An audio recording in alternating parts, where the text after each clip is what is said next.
नमस्कार, अपना एमपी देख रहे हैं आप। मैं हूं आपके साथ प्रशांत कटारे। खबरों का रुख करेंगे जहां मौत पर बवाल जारी है, सदन में सवाल भी है। युवती की मौत के बाद महू से लेकर सदन तक हंगामा बरपा है। इस मुद्दे की गूंज विधानसभा में भी सुनाई दी है। कमलनाथ ने सवाल उठाते हुए कहा कि प्रदेश में आदिवासियों पर अत्याचार बढ़े हैं। एनसीआरबी के आंकड़ों का हवाला दिया और कहा कि 18 साल में सबसे ज्यादा अत्याचार हुए।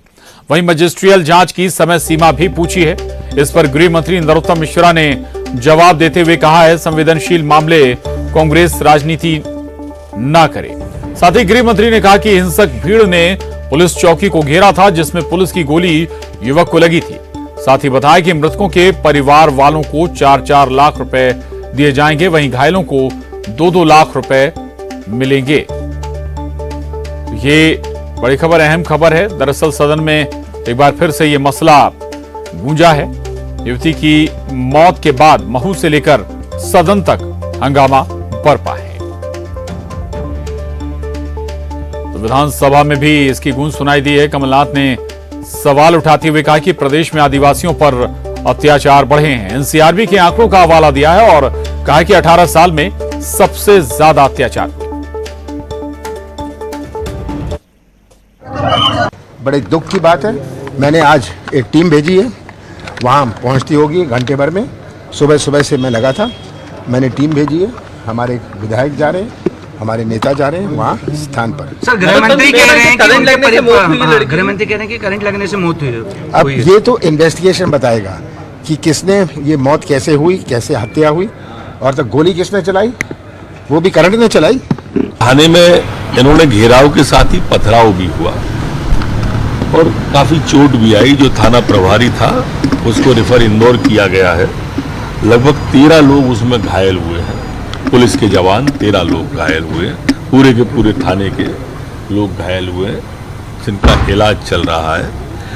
और बचाव में जो फायर हुआ उससे व्यक्ति की मौत हुई।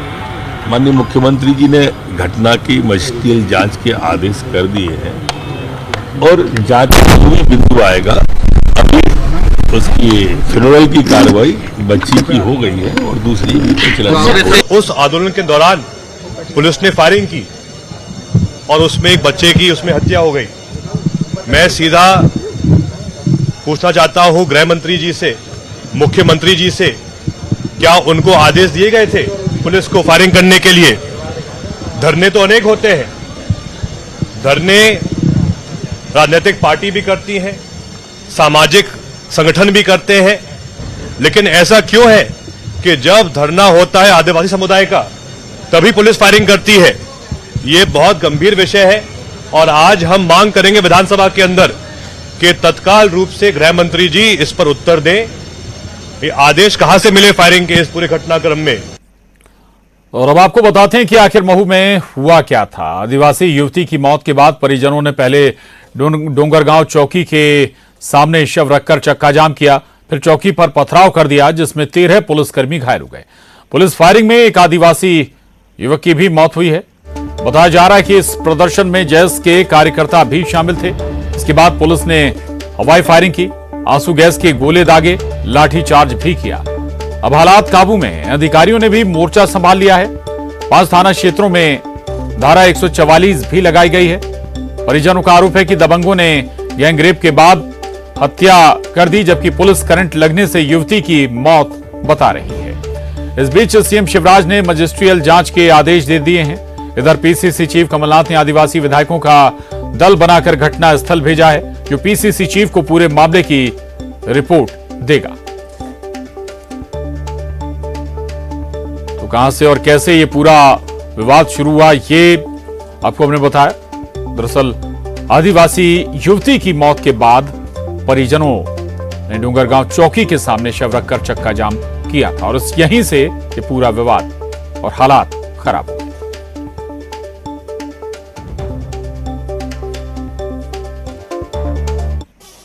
रोड पे दमा हो रहा था तो रुक गए वहाँ पे।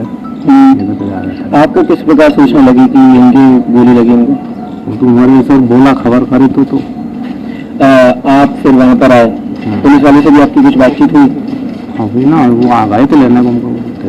पोस्टमार्टम में क्या बताया कुछ पुलिस? अभी तो कुछ नहीं बताया। ये तो अपन को मालूम ही नहीं है साहब कि क्या होया कहाँ नहीं होया, मतलब पुलिस ने उनका गोली फेर कर जैसो बताइए। आपको कैसे पता चला कि गोली लगी? कोई छोरा ने फोन लगाया ना चौकी पर से। ये क्या करने गए थे वहाँ पे? ये मतलब काम करके यहाँ से जा रहा था, पीतमपुर से काम पे जा रहा था, रोज काम पे जाए तो पीतमपुर। ये होलो मामला हुआ था, खूब लोग भीड़ थी, गाड़ी साइड नहीं निकलना में लोग ना मतलब फेर कर तो एक तो वो यहीं पड़े अभी। डेफिनेटली ये बहुत ही ना दुख घटना है। इस घड़ी में ना प्रशासन शासन है ना पूरी तरीके से ना मतलब उनकी परिवारजन के ना साथ है। हम लोग के ना कितने मदद है ना कर सकते हैं, मदद एक्सटेंड भी करेंगे एंड हमारी पूरी संवेदना उनके साथ ही है। और लॉ एंड ऑर्डर को ध्यान में रखते हुए 5 ना थाना क्षेत्र है, महू है, किशनगंज और है ना मानपुर, मतलब ऐसे सभी 5 है ना थाना क्षेत्र में 144 है ना लागू किया है। मतलब रैलीज है ना, धरना प्रदर्शन इस प्रकार के ना हम लोग ने बैन किए हैं। लॉ एंड ऑर्डर है ना मेंटेन होने तक है ना ये किया है। तो इस मामले में अब मामला सदन तक आ पहुंचा है और न्यूज 18 संवाददाता अनुराग श्रीवास्तव भोपाल से हमारे साथ जुड़ रहे हैं, अरुण त्रिवेदी इंदौर से हमारे साथ जुड़े हैं। इंदौर का रुख करेंगे। अरुण, ये बताइएगा पहले कि क्या इस मामले में पुलिस ने सही तरीके से चीजों को हैंडल नहीं किया या फिर चूंकि जैज का नाम भी आ रहा है लोगों को जानबूझकर भड़काया गया? शुरुआती तौर पर क्या निकल कर आया? बिल्कुल, देखिए शुरुआती तौर पर तो पुलिस की लापरवाही सामने आई है, क्योंकि जिस तरह का ये मामला था, जब एक लड़की है वो धामनोद जो धार जिले में आता है वहाँ पर पुलिस की कोचिंग कर रही थी, वहाँ से पाटीदार समाज का यदुनंदन पाटीदार इसको यहाँ पर गबली पलासिया लाया। गबली पलासिया पाटीदारों का गाँव है। यहाँ से जो कविता पाटीदार जो है बीजेपी की नेता है और राज्यसभा की वो सांसद भी हैं। तो यहाँ पर वो युवती रह रही थी और बताया जा रहा है करीब 6 महीने से ज़्यादा समय से वो इसके साथ यहाँ पर रह रही थी। और जब ये घटना घटी तो ऐसा बताया जा रहा है कि रॉड जो होती है पानी गर्म करने की, उससे करंट लगने से इस महिला की, इस युवती की मौत हुई। और उसके बाद हालांकि परिजनों का कहना है कि उसको करंट लगाकर मारा गया, उसके साथ रेप किया गया। इस तरह के आरोप जब लगाए गए और पुलिस ने रिपोर्ट इसमें हालांकि लिखी, उसके बाद जो यदुनंदन पाटीदार है उसको भी गिरफ्तार कर लिया। लेकिन जो भीड़ थी, जो जेएस के लोग उसमें शामिल थे, आदिवासी समाज के जो लोग शामिल थे, वो ये मांग कर रहे थे कि जो आरोपी है उसको उनके सुपुर्द कर दिया जाए।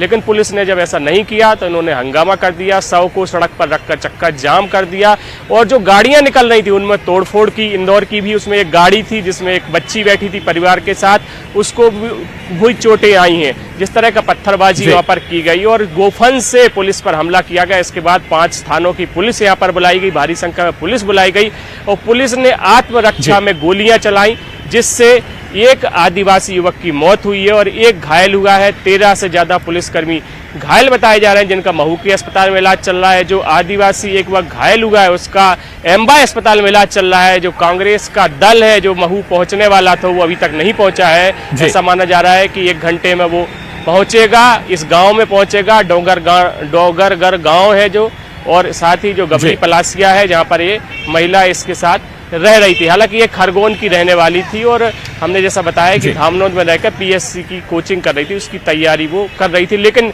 ये 6 महीने से इसके साथ रह रही थी, वो घर वालों को पता नहीं था या घर वालों को पता था तो उन्होंने क्यों नहीं पुलिस में शिकायत की, ये भी एक बड़ा सवाल है। लेकिन ये घटना बहुत दुखद है। कई सवाल आपने जो बताया, इससे कई सवाल जरूर उठ रहे हैं जो आपने डिटेल्स रखी है दर्शकों के सामने।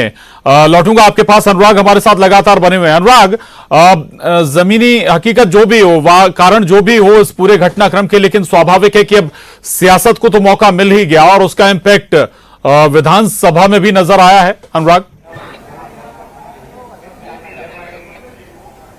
बिल्कुल प्रशांत, देखिए पूरा मामले को लेकर अब सियासी सरगर्मियां तेज हो गई हैं और विधानसभा के अंदर भी सदन में जो है महू की घटना की गूंज सुनाई दी है। लेकिन मैं भी आपको बता दूं कि अब से कुछ ही देर पहले गृह मंत्री नरोत्तम मिश्रा ने पूरी घटना पर जो है अपना वक्तव्य सदन के अंदर रखा है। उन्होंने बताया कि किस तरीके से घटना हुई थी जो युवती की घटना है वो बिजली का करंट लगने से होने की बात कही जा रही है। और गृह मंत्री नरोत्तम मिश्रा ने यह भी बताया कि भीड़ को नियंत्रित करने के लिए आंसू गैस के गोले छोड़े गए थे, लेकिन हवा विपरीत दिशा में होने के कारण वो बेअसर रहे और उसके बाद हिंसक भीड़ को काबू में करने के लिए फायरिंग की गई और उसमें एक जो है आदिवासी युवक को गोली लगी और उपचार के दौरान उसने दम तोड़ दिया। हालांकि गृह मंत्री नरोत्तम मिश्रा ने कहा है कि अभी विस्तृत रिपोर्ट आना बाकी है, लेकिन सरकार ने पूरे मामले के मजिस्ट्रियल जांच के आदेश दे दिए और जो मृतक हैं उनके परिजनों को 4-4 लाख रुपए की आर्थिक मदद देने का भी ऐलान किया है। लेकिन विपक्ष कह रहा है कि जो मृतक हैं उनके परिजनों को 1 करोड़ रुपए की राशि दी जाए और उनके परिजनों को सरकारी नौकरी दी जाए। और मंत्री के जवाब से असंतुष्ट होकर विपक्ष के सदस्यों ने सदन से वॉकआउट भी किया है। तो कुल मिलाकर अब इस पूरे मामले पर राजनीति तेज होती हुई जरूर नजर आ रही है। प्रशांत, बिल्कुल बिल्कुल सियासत इस पर जरूर होती हुई नजर आ रही है, जैसा अनुराग बता भी रहे हैं। और एक दल भी कहा जा रहा है कि जहां पर एक घटना घटी है वहां पर कांग्रेस का जाएगा। बहुत शुक्रिया आपका अरुण, आपका भी अनुराग, आपका भी धन्यवाद। आगे बढ़ेंगे। सीएम शिवराज आज कर्नाटक दौरे पर हैं। सीएम ने विजय संकल्प यात्रा 3 के तहत विजयनगर जिले के होसपेट में रोड शो किया। अब ओबीसी सम्मेलन में भी वो शामिल होंगे और शाम को ओबीसी समावेश कार्यक्रम को संबोधित भी करेंगे सीएम शिवराज।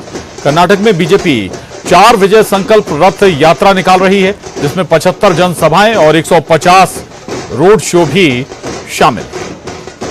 ये तस्वीरें आपको दिखा रहे हैं। कर्नाटक दौरे पर हैं मुख्यमंत्री शिवराज सिंह चौहान।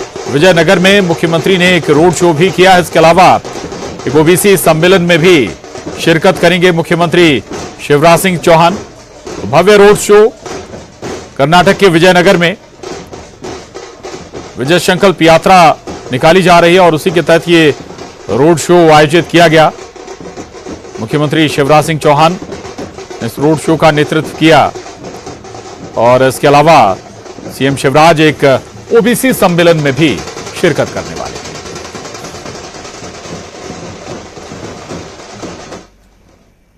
और ग्वालियर से बड़ी खबर है। पीएम मोदी पर टिप्पणी का मामला है। पूर्व मंत्री राजा पटेरिया एमपी एमएलए कोर्ट में पेश हुए हैं। जमानत मिलने के बाद पहली बार एमपी एमएलए कोर्ट में पेश हुए हैं राजा पटेरिया। कोर्ट में राजा पटेरिया ने जवाब पेश करने के लिए समय मांगा है।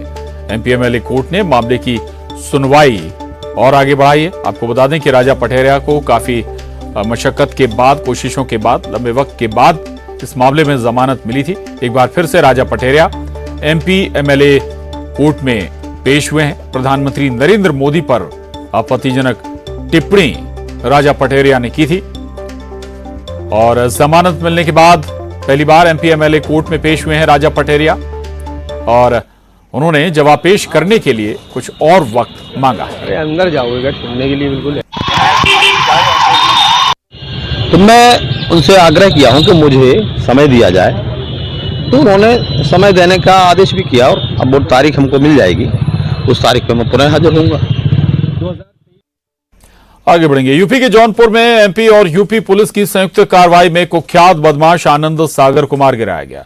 पुलिस और कुख्यात बदमाश ने मुठभेड़, दोनों के बीच मुठभेड़ हुई और जिसमें 30,000 का इनामी बदमाश ढेर हो गया। यह बदमाश बड़ी आपराधिक घटनाओं में वांटेड था, जो सुभाष यादव गैंग का सदस्य था, जिसने सतना में गोली मारकर 22 लाख रुपए की लूट की थी। यूपी में भी कई वारदातों को यह अंजाम दे चुका था। बदमाश के एनकाउंटर के साथ ही पुलिस ने 2 आरोपियों को भी गिरफ्तार किया है। तो आपको बता दें कि यूपी और एमपी की पुलिस ने ज्वाइंट ऑपरेशन किया है उत्तर प्रदेश के जौनपुर में और संयुक्त कार्रवाई में कुख्यात बदमाश आनंद सागर को मार गिराया गया है। आपको बता दें कुख्यात बदमाश और पुलिस के बीच मुठभेड़ हुई है। इसमें 30,000 का इनामी बदमाश जिसे ढेर कर दिया गया। बड़ी सफलता पुलिस के लिए। हालांकि ज्वाइंट ऑपरेशन था उत्तर प्रदेश और मध्य प्रदेश पुलिस का। उत्तर प्रदेश के जौनपुर में ये मुठभेड़ अंजाम दी गई थी।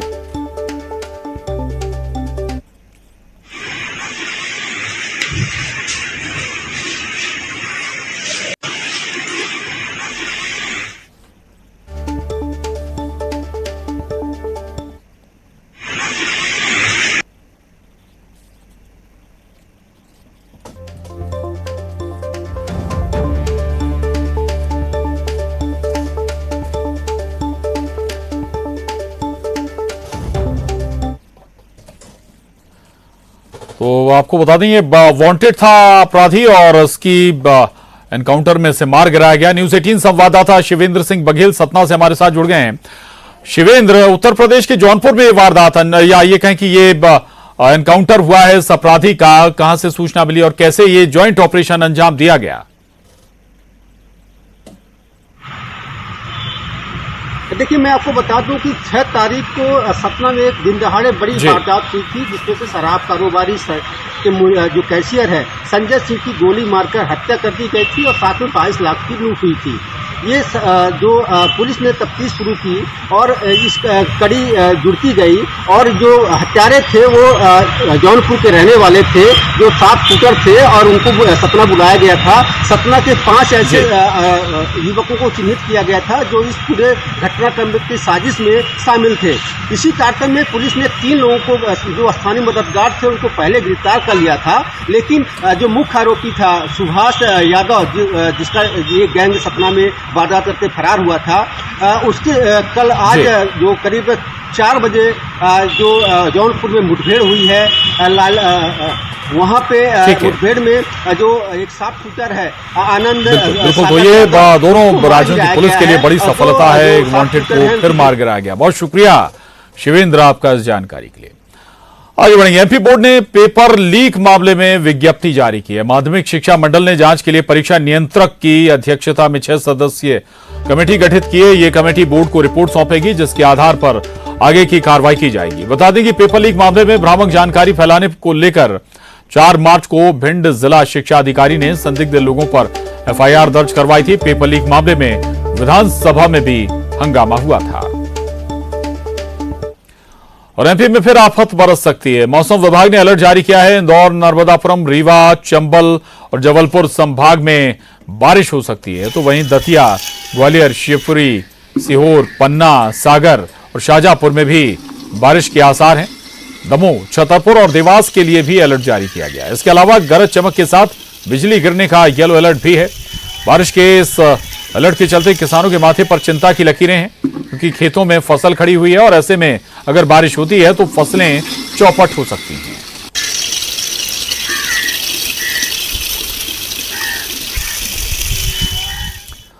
आगे बढ़ेंगे। भोपाल के शहर के आसपास के जंगलों में बाघों का कुनवा बढ़ने लगा है।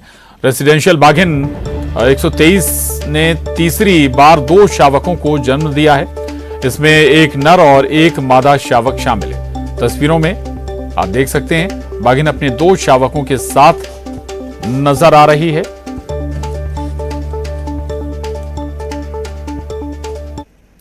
और अब रुक करेंगे सिटी टॉप 20 का।